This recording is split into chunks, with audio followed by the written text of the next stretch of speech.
That wasn't included. Not recorded, but still available live worldwide on Spew Radio. Yeah, after hours, well, that goes as long as it can go. But I'm usually not able to participate in that because I got to get to work in the morning. Oh, that means you got to run down the expressway at 6 o'clock. Yeah, I get up at 5. Yeah, and that's the captive time you can talk to Sandbagger on the radio.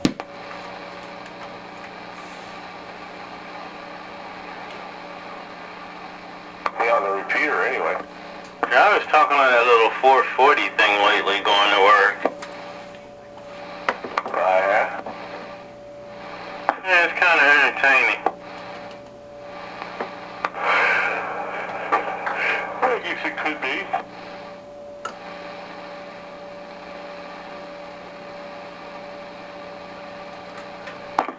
As he says with a yawn.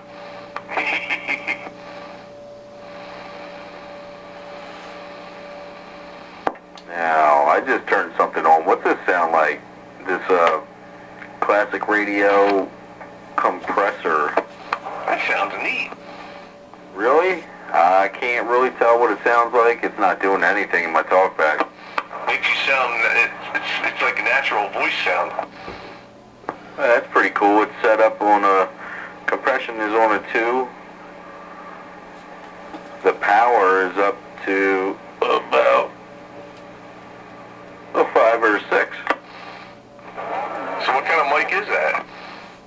This is a, oh wow, it's been so long, 575 with this old 2517 DX base station radio, but it's an American Electronics speech compressor. Oh. Okay, so it's between the mic and the radio. Okay.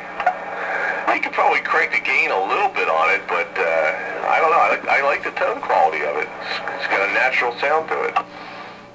Yeah, this the mic is set up the way I normally run it, but I just plugged this in while you guys were talking and just turned it on, so I was kind of curious. Gives it a whole different sound quality. Alright, now I'm going to have to remember these settings. I'm going to turn...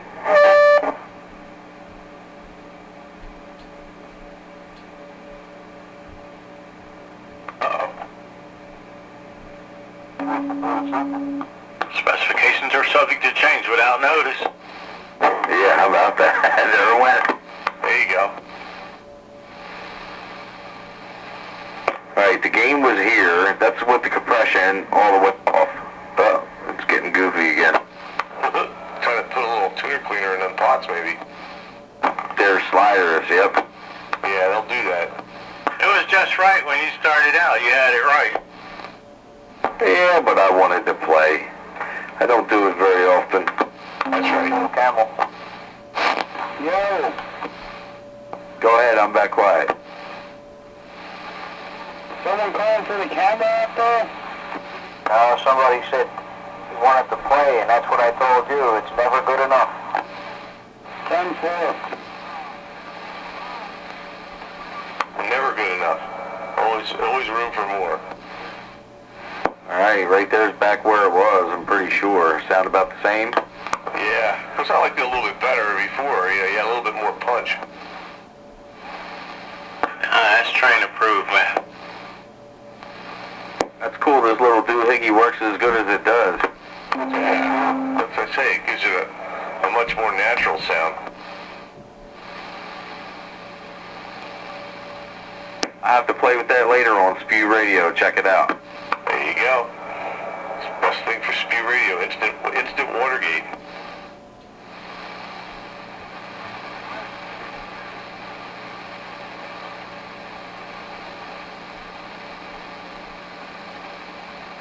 My Suburban's been sitting so much, I'm getting spiders in it now. You need to move it around then. Yeah, we talked about them spiders tonight, man. They seem to be increasing their population lately. Maybe they've been eating stink bugs. Yeah, we've been saying the same thing. You've missed us, but you're right on track. Stink bugs seem to be declining in population. I haven't seen one in months. Well, we've seen a few today, but they didn't get inside their rigor. I've seen a few inside on new construction. I guess they're still around, but not like they were a few years ago. Man, they were swarming outside. Kill stink bug. Kill, kill, kill. That's right. Oh yeah, I kill everyone I see. I'd like to thank number 7. I think he had a big contribution to that. What, killing them? Man, I've seen that guy put down some stink bugs.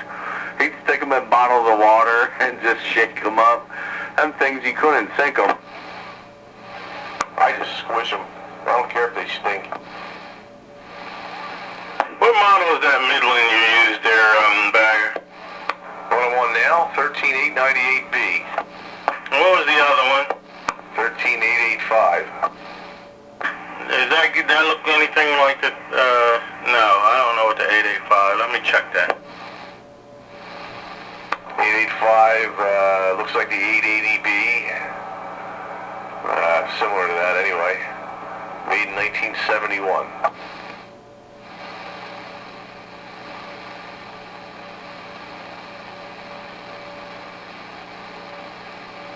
Just for this roundup, I wish I had some of my Sears jobs or whatever, because I got into this in about 67 or 68.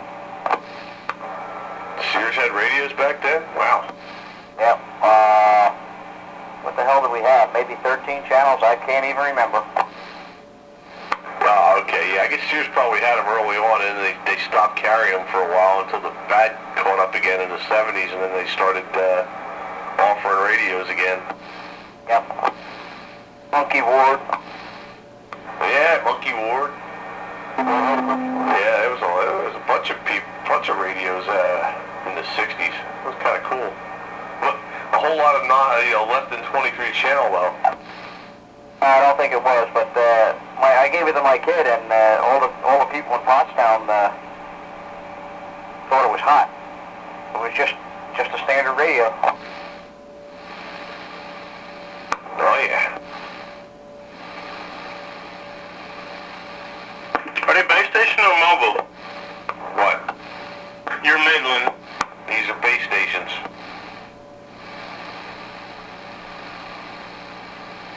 I see a 883, but that's I see a 863. That do anything? No, that's an AM. That's an AM base. This is an 885 or 898.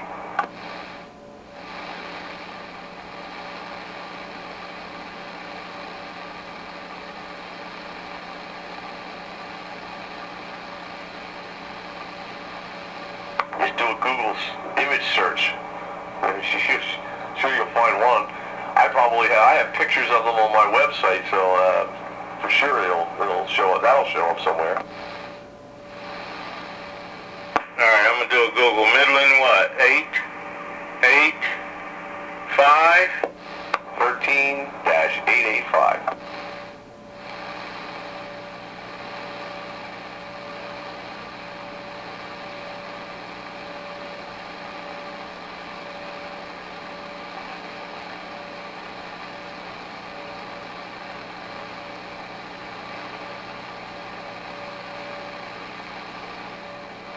Okay, we got it. Yeah, interesting.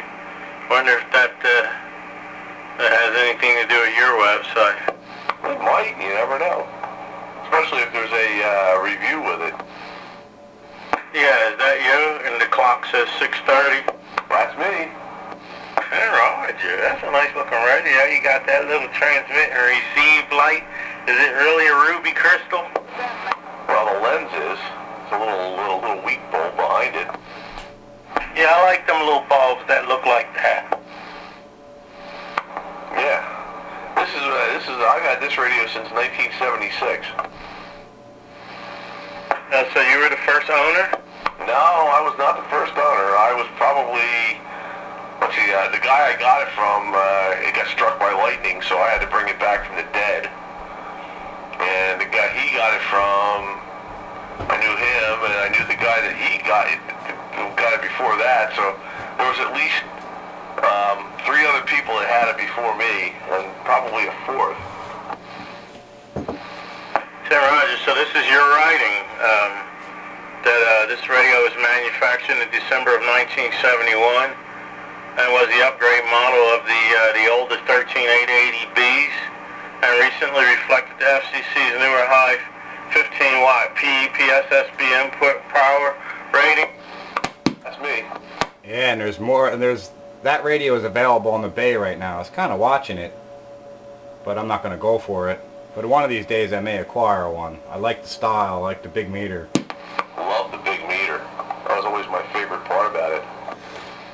So is this your writing where it says specifications are subject to change without notice, printed copies unavailable, responsible replies invited?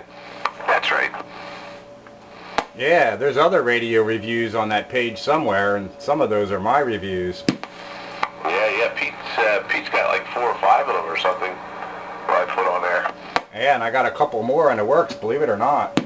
I got to do a few more myself. I really do. I got to do the Simba, the Cobra 2000. Yeah, I got a bunch I got to do. I got to do the Tram Titan, that's in the works, and the Super Satellite is also in the works, but I could probably do both those Metro Techs together. Well, they're virtually identical, so. Well, do that Tram Titan 2A when you get a chance, Bagger. Yeah, I'd like to do that, but my Titan 2A is still a work in progress, because the receiver is still not up to par yet on it. I'm not sure. I still don't know exactly why. But other than that, I guess it's decent enough. You know, I'm experiencing something. I was just talking to Pete about it. The incoming signals on this one seems brighter, like a little bit more chintzy than the 201A and some of the Brownings. And I was wondering, is there a problem, or was it pitched like that? I know my outgoing doesn't sound that bad. No, I don't think mine's really especially tinny sounding. I think it's typical tube audio. Check out the video gate for the warm, full fidelity, hi-fi sound of my Tram Titan. There you go. Well, that's the original Titan. I'm trying to think. The 2A's not much different. Yeah, it seems like they would be, pretty much the same. Yeah, it'd be similar, I would think. Yeah, they said take the Titan 2 and give it a facelift. You know what I mean? In other words, they put it in a new case and gave it a split fine tune, one for transmit and the other one for receive. They put the controls all on the front of the radio as opposed to the back. I don't know if RF gain was on the Titan 2 or not, but everything else seems to be pretty much the same. I think schematically it's identical, or very close. Yeah, with just a couple of little features. Yeah, they just kind of freshened up its appearance, make it look more furniture-ish. But that's the way that's the way things were going in the early 70s. And the Tram Titan is an AM only radio, and it has an RF gain. Roger. I think they got some of the best ears out there, man. Yeah, and throw a CPI preamp in front of that and you can really hear. Wow, yeah.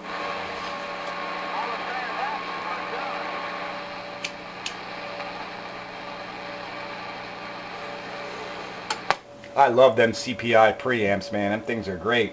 Yeah, I should have never got rid of mine. I had the one with the frequency counter. Oh yeah, that station control or whatever that was. Oh, I had the BC 2000. Yeah, I had the whole CPI setup and I let it go.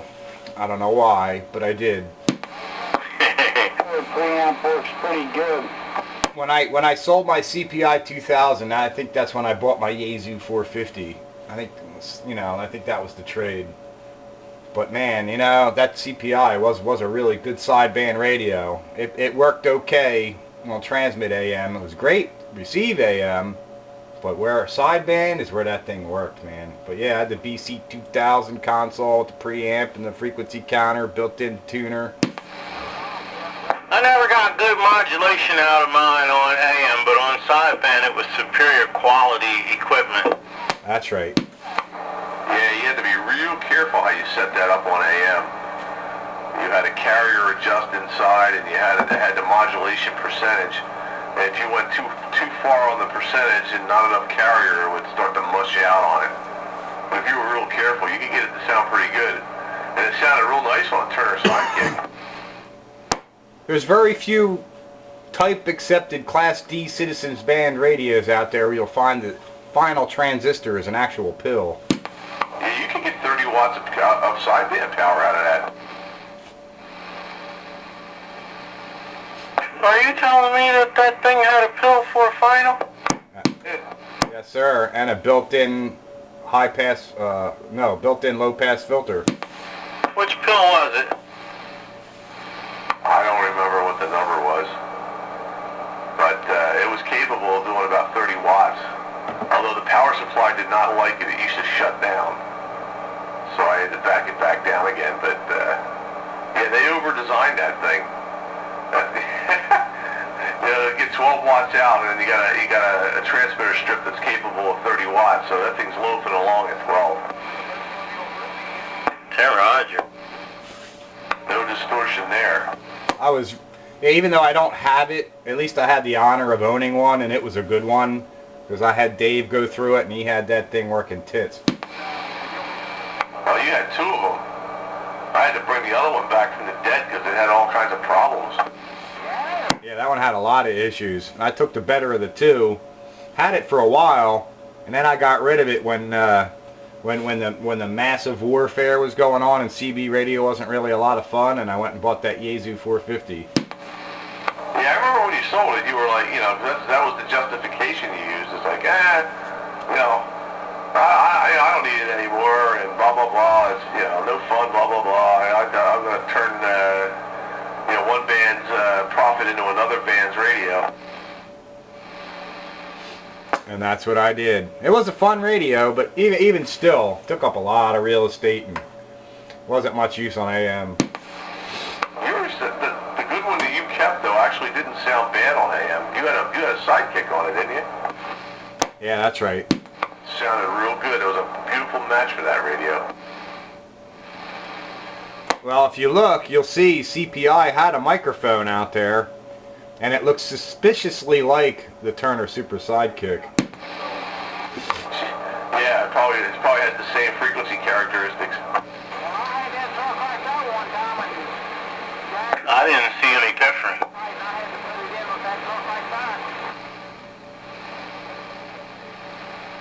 It was made by Turner anyway. Well, that explains a lot too.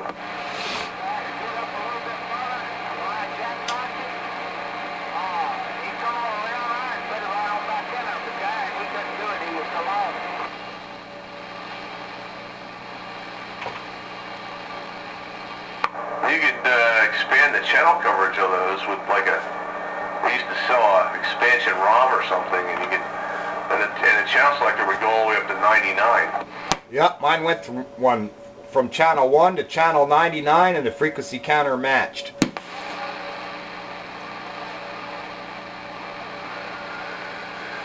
That was beautiful. Just keep right on dialing, right up to 99. Of course, by the time I got a hold of that radio, I'd given up my free banding days. That would have been a great radio to have in the mid 90s. Oh yes, especially all that you know, that free band sideband talking. That radio would be perfectly at home there. Yeah, all that corn cobbers and all that.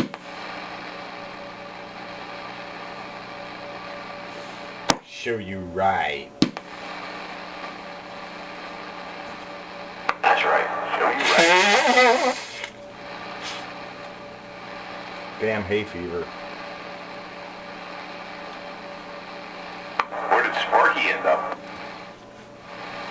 I'm still in here. I'm just bagging a little bit. I got to cash in my chips early tonight. Okay. Good turnout. Yeah. Classic Radio Roundup is a very popular thing. There's at least a dozen. Fun place to play on Wednesday night. That's right. Yep. Bring out those old classic radios. And there's lots of them around. So lots of them around right where I'm sitting. That's funny, man. I'm hitting you barefoot off this Craco.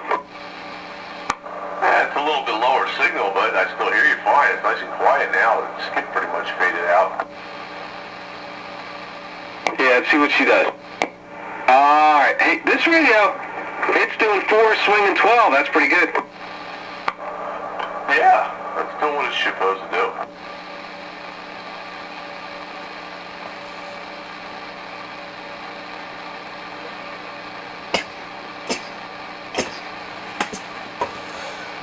In fact, I'm going to tuck these youngins in. I'll catch up to you guys in a little bit. Roger, roger, roger, roger. Need a pulse for station identification. This is Classic Radio Roundup 27115 on your AM dial. Yes, on your AM dial.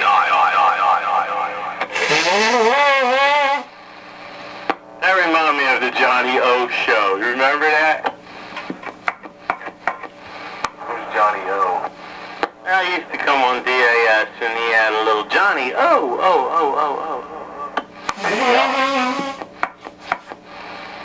Wonder what that is. What? Somebody keying up and unkeying. Oh, it's usually a sign of a smacked ass, but okay. Turn hard, you're on the baby.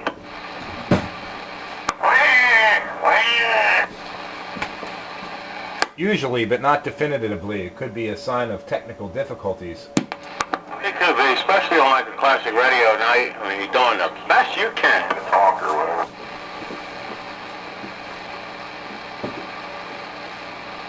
So, Bagger, what you think makes it sound so bright coming in, man? I mean, the ears are real sharp, so I can't complain about the sensitivity, man. I listen all the way down in Williamstown, New Jersey, all the way down deep into Delaware, but it just doesn't have that beautiful, warm, wholesome, thick fat